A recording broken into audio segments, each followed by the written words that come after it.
क्योंकि ममता बनर्जी 2024 में नरेंद्र मोदी के खिलाफ विपक्ष का चेहरा बनने की बहुत पहले से तैयारी कर रहे हैं। इस रेस में ममता बनर्जी हाल में कुछ पीछे छूट गई थी, क्योंकि नीतीश कुमार ने पाला बदल दिया था और लोग कहने लगे कि अब नीतीश कुमार विपक्ष का चेहरा होंगे। लेकिन फिर राहुल गांधी ने भारत जोड़ो यात्रा से विपक्ष की राजनीति में नई रेस लगाई, यानी कुल मिलाकर ममता बनर्जी विपक्ष की राजनीति में बैकफुट पर चली गई। और इसी में शायद उन्हें लगता हो कि बैकफुट से फ्रंट फुट में आने में बॉलीवुड उनकी मदद कर सकता है, इसलिए उन्होंने अमिताभ बच्चन के बयान का तुरंत सियासी इस्तेमाल कर लिया।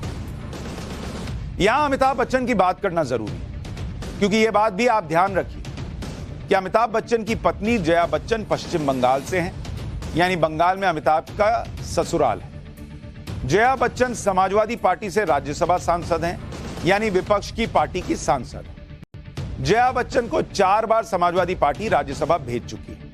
2021 के विधानसभा चुनाव में जया बच्चन से टीएमसी कैंडिडेट के पक्ष में प्रचार भी करवाया गया। यानी यह भी हो सकता है कि अमिताभ बच्चन उन पार्टियों का एहसान उतारने की कोशिश कर रहे हो, या फिर उनकी मजबूरी हो, जिन पार्टियों ने उनके लिए इतना कुछ किया, कुछ तो बोलना बनता है। क्योंकि अमिताभ बच्चन को इतने सालों में फ्रीडम ऑफ एक्सप्रेशन की चिंता दिखाई नहीं। आप यह भी याद रखिए कि अमिताभ बच्चन एक जमाने में खुद राजनीति में रह चुके हैं।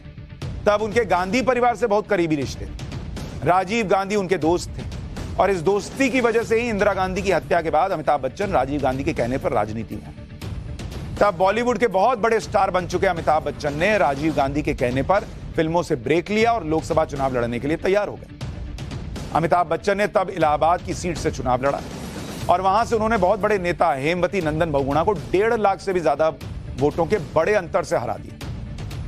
वो भी तब जब हेमवती नंदन बहुगुणा तब कोई चुनाव नहीं हारे थे, और इलाहाबाद उनका सियासी गढ़ हुआ करता था। लेकिन 1987 में अमिताभ बच्चन ने लोकसभा की सदस्यता से इस्तीफा दे दिया, क्योंकि उस वक्त बोफोर्स केस में उनका नाम उछल गया।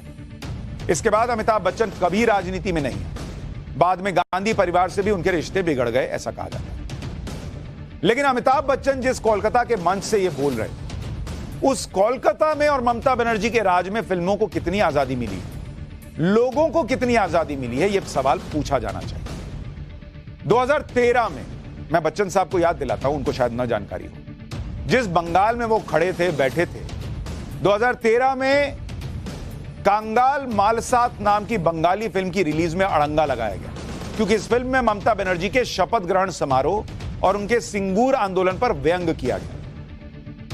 लेकिन बच्चन साहब ने इसे फ्रीडम ऑफ